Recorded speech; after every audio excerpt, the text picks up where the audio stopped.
ଜୟ ଜଗନ୍ନାଥ ସାୟନ ଓଡ଼ିଆ ଟେକ୍କୁ ଆପଣମାନଙ୍କୁ ସ୍ୱାଗତ। ଦର୍ଶକ ବନ୍ଧୁ, ବର୍ତ୍ତମାନ ରାଜ୍ୟର କୃଷକମାନଙ୍କ ପାଇଁ ଆସିବ ଖୁସି ଖବର।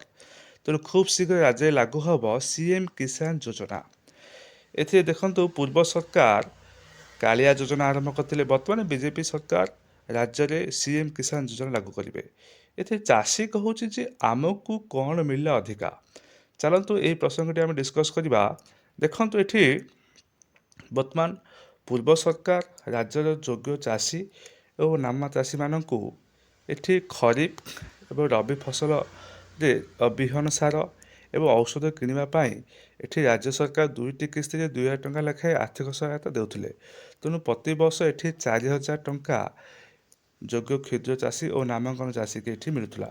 ସେହିପରି ବର୍ତ୍ତମାନ ଦେଖନ୍ତୁ ଯେ ସିଏମ୍ କିଷାନ ଯୋଜନା ମାଧ୍ୟମରେ ବର୍ତ୍ତମାନ 2ଟି କିସ୍ତିରେ ସେହି ଚାଷୀମାନଙ୍କୁ 2,000 ଟଙ୍କା ଲେଖାଏଁ 4,000 ଟଙ୍କା ମିଳିବ।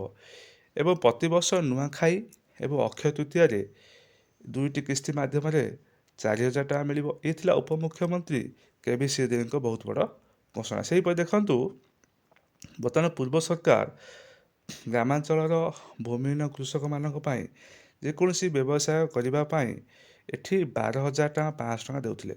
3ଟି କିସ୍ତି ମାଧ୍ୟମରେ ପ୍ରତିବର୍ଷ ଏଠି 12,500 ଟଙ୍କାର ସହାୟତା ରାଶି ଦେଉଥିଲେ। ସେହିପରି ଦେଖନ୍ତୁ ଯେ ବର୍ତ୍ତମାନ ସିଏମ୍ କିଷାନରେ ମଧ୍ୟ ସେହି ଭୂମିହୀନ ଚାଷୀମାନଙ୍କ ପାଇଁ 3ଟି କିସ୍ତିରେ ସେ 12,500 ଟଙ୍କା ହିଁ ଦେବେ।